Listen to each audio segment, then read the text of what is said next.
Doing more does not create growth. It actually interrupts your compounding. My initial goal and my initial job when I connect with my clients is to get them to see where they're actually doing more, and not just actually get them to see where they're doing more, but to also acknowledge it, because it's important that this is one of the cycles, their decision making cycles and or patterns we have to identify and break and create a system around to protect them. And so this is something that I help my clients do initially. So we want to move them from a place of like having less decisions in motion, and to program their mind to understand that less decisions in motion actually equals more revenue compounding. And we see this over and over again. High cognitive founders, they naturally add new offers because they're creatives. They tweak messaging over and over again because they're perfectionists. They test follow-ups, and they also layer in a lot of different tools and or systems.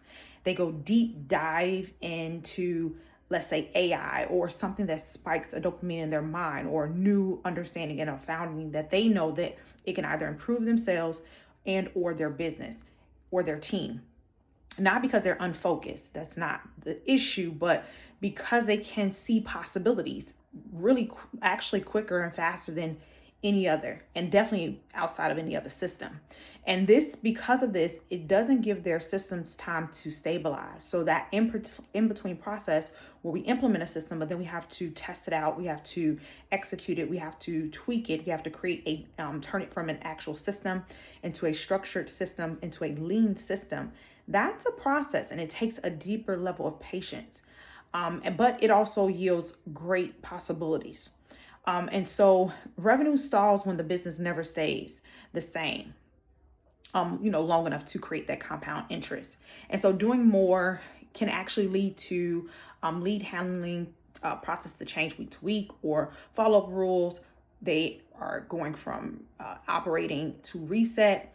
And then also that standard conversation, it actually drifts because it's not there. And sometimes the teams and or systems, they never lock in, right? There's no lock in. And so the high cognitive founder actually operates to they can optimize very quickly. So this is a challenge sometimes.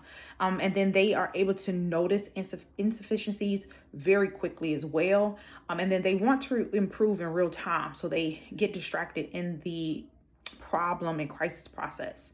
And so when we put a system in place, we actually create consistency, repetition, and then also that decision stability that we want to see.